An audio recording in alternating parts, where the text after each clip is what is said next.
3 minutes pour lire 6 prénoms issus du Coran. Règle numéro 1, l'arabe se lit de droite à gauche. Règle numéro 2, les voyelles sont des symboles qui se placent au-dessus ou en dessous des lettres. Pour l'exemple, prenons la lettre mim. Pour faire le son ma, on place un petit tiret incliné au-dessus de la lettre. Pour faire le son mou, on place une espèce de petit neuf au-dessus de la lettre. Et pour faire le son mi, on place un petit tiret en dessous de la lettre. Règle numéro 3, une lettre a plusieurs formes selon sa place dans le mot. Voici les lettres dont tu auras besoin pour relever le challenge du jour. Alors concentre-toi pour les mémoriser. On commence toujours par la droite. Nous avons la lettre ya, puis le ya au début, au milieu et à la fin du mot, ce qui donne le son y. Puis la lettre sin dans l'alphabet, suivie d'au début, au milieu et à la fin. Elle donne le son s. Troisième lettre, le mim, au début, au milieu et à la fin.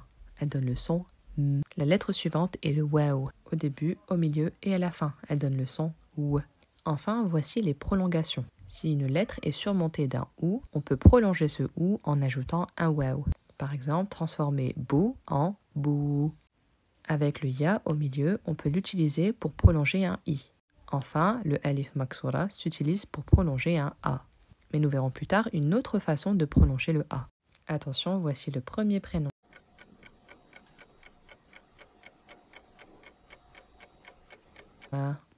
On peut voir que nous avons la lettre mim surmontée d'un ou et prolongée par le waw, mou. Puis la lettre sin surmontée d'un a et prolongée par le alif maksura. Nous retrouvons notre tableau de lettres auquel nous ajoutons une lettre supplémentaire. Il s'agit du fa, au début, au milieu et à la fin, et qui donne donc le son f. Attention, tu as 6 secondes pour trouver le deuxième prénom.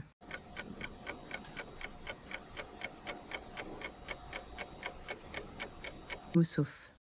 Voici de nouvelles lettres, mais n'oublie pas les anciennes, tu en auras encore besoin. Nous commençons avec le alif, qui se transcrit en français par les voyelles. Sa prononciation dépendra donc de la voyelle qui se trouve au-dessus de lui. Il peut donc s'agir d'un a ou d'un ou.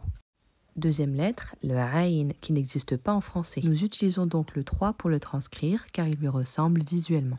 À présent le lem, au début, au milieu et à la fin, et qui se prononce l. Voici le troisième prénom.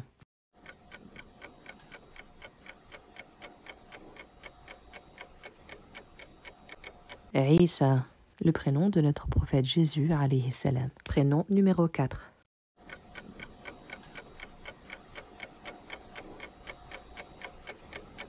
Ismaïl.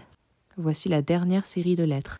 Nous avons déjà vu le alif. Ici, le hamza qui le surmontait tout à l'heure se trouve en dessous, ce qui donne le son i. On le retrouve en début de mot. Voici à présent la lettre nun, au début, au milieu et à la fin, qui donne le son n. Et comme promis, je te donne la deuxième façon de prolonger le A. Il s'agit du alif, mais sans hamza. Prénom numéro 5.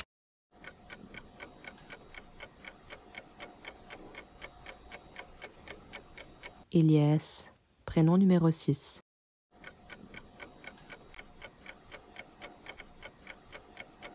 Suleyman.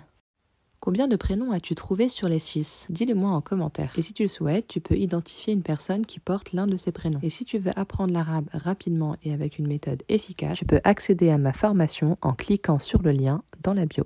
En quelques heures, tu apprendras à lire, à écrire, à construire tes premières phrases grâce aux 8 règles de grammaire et à une centaine de mots de vocabulaire. Chaque leçon est accompagnée d'exercices corrigés. Tu pourras également t'entraîner grâce à des dictées et évaluer ton niveau à la fin de la formation grâce à une évaluation. Si tu as aimé cet exercice, pense à liker la vidéo, partager, commenter et abonne-toi pour plus de contenu.